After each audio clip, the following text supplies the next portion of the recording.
18 വർഷങ്ങൾക്ക് ശേഷം മലയാള സിനിമയുടെ ബിഗംസ് ഒന്നിച്ചൊരേ സ്ക്രീനിൽ പ്രത്യക്ഷപ്പെടാൻ പോകുന്നതിന്റെ ആകസ്മികതയിലേക്ക് കണ്ണു നട്ടിരിക്കുകയാണ് മലയാള സിനിമാ ലോകം. പതിറ്റാണ്ടുകൾ കഴിഞ്ഞും തലമുറകൾ മാറി വന്നിട്ടും അനക്കം തട്ടാത്ത സുവർണ പീഠങ്ങൾക്ക് തിളക്കമേറുന്ന കാലത്തെ സംഗമം, മെഗാ ബ്രാൻഡുകളുടെ കൊളാബറേഷൻസ്, ഒപ്പം നിരക്കുന്നത് മോസ്റ്റ് പ്രോമിസിംഗ് കോ ആക്ടേഴ്സും ടോപ്പ് ടെക്നീഷ്യൻസും, മഹേഷ് നാരായൺ എന്ന ഇന്ത്യൻസ് ഫിലിം മേക്കറുടെ പുത്തൻ തേരോട്ടം. പേട്രിയറ്റ് കരുതി വെച്ചിരിക്കുന്നത് പുതിയൊരു ലാൻഡ്മാർക്ക് ഒരുക്കാൻ പാകത്തിനുള്ള മൊമെന്റുകളാകുമോ എന്ന ആകുലതകൾക്ക് സിനിമയല്ലാതെ മറുമരുന്നില്ല.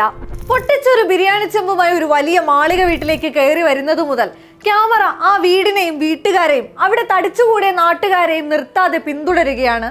റമദാൻ പള്ളിക്കാർക്ക് അലിക്ക് ആരെന്നും എന്തെന്നും കാട്ടിത്തന്ന് ക്യാമറ ഇടമുറിയാതെ നീങ്ങും. 11 മിനിറ്റോളം ആ വീടിന്റെ മുക്കും മൂലയും സമൃദ്ധമായി പകർത്തി അലീക്കയെ ഹജ്ജിനെ യാത്രയാക്കി ആ പടിപ്പുരയിലേക്ക് കണ്ണു നട്ടിരിക്കും. ചുടുചുവപ്പിൽ മാലിക് എന്ന പേര് തെളിയും വരെ. അവിടെ തുടങ്ങി മാലിക് ഒരുക്കുന്നത് ഗോഡ് ഫാദർ ഫോർമാറ്റിലെ ഒരു ഹീറോയിക് കഥയാണ്.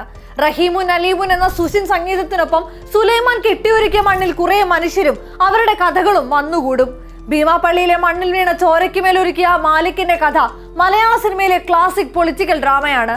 മഹേഷ് നാരായണൻ സിനിമകളുടെ ഫോർമാറ്റുകൾ തപ്പിയാൽ പേട്രിയറ്റിനോട് സാമ്യം തോന്നുന്നത് മാലിക്കിനാണ്. അതിലെ പവർ ലിഫ്റ്റിംഗ് ഫാക്ടർ കൂടെ ഒന്നിക്കുന്നുണ്ട്.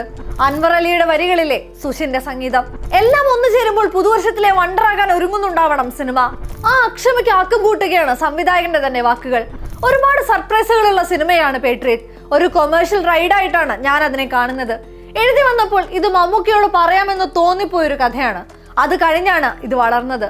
ഫഹദ് ഉണ്ടായി, ചാക്കോച്ചൻ വന്നു, ലാൽ സാർ വന്നു, രേവതി ചേച്ചി വന്നു, മറ്റു താരങ്ങളും എത്തി. ഒരു കൊമേഴ്ഷ്യൽ സിനിമ പ്രസന്റ് ചെയ്യാൻ എന്നാൽ കഴിയുന്ന രീതിയിൽ അതിനകത്തൊരു പുതിയ ലാംഗ്വേജ് ഞാൻ ട്രൈ ചെയ്തിട്ടുണ്ട്. അതൊരു ട്രൈഡ് ആൻഡ് ടെസ്റ്റഡ് ഫോർമുലയാണോ എന്ന് ചോദിച്ചാൽ അതും എനിക്കറിയില്ല. അതിനൊരു യുണീക്നെസ് ഉണ്ട്, അത് പൊളിറ്റിക്കൽ കൂടെയാണ്. അതുകൊണ്ട് തന്നെ ഫാൻ മൊമെന്റുകൾ ഉണ്ടോ എന്ന് ചോദിച്ചാൽ തീർച്ചയായും അത്തരം നല്ല മൊമെന്റുകൾ ചിത്രത്തിലുണ്ട് എന്നാണ് മഹേഷ് നാരായണൻ സിനിമയെ വിവരിക്കുന്നത്. 10 ദിവസത്തോളം മോഹൻലാലും മമ്മൂട്ടിയും ഒന്നിച്ച് പെർഫോം ചെയ്തിട്ടുണ്ട്. അത് നല്ലൊരു എക്സ്പീരിയൻസ് ആണ് എന്ന സംവിധായകന്റെ വാക്കുകൾക്ക് മലയാള സിനിമയെ ഒന്നടങ്കം ത്രസിപ്പിക്കാനുള്ള കെൽപ്പുണ്ട്. പുറത്തിറങ്ങിയ ടീസർ സമ്മാനിച്ച രോമാഞ്ചമാണ് നീണ്ടനാൾ ചിത്രത്തിന്റെ ആവേശത്തിന്റെ ഇന്ധനം. അവരൊന്നിച്ചാൽ ഉണ്ടാകുന്ന ബ്ലാസ്റ്റിനാണ് കാത്തിരിപ്പ്. ഒന്നും കാണാതെ ഇവരൊന്നും തുനിഞ്ഞിറങ്ങില്ലല്ലോ എന്നതാണ് വിശ്വാസം. അതുറപ്പിക്കുന്ന പേരുകൂടിയാണ് അമരത്തുള്ളത് മഹേഷ് നാരായണൻ.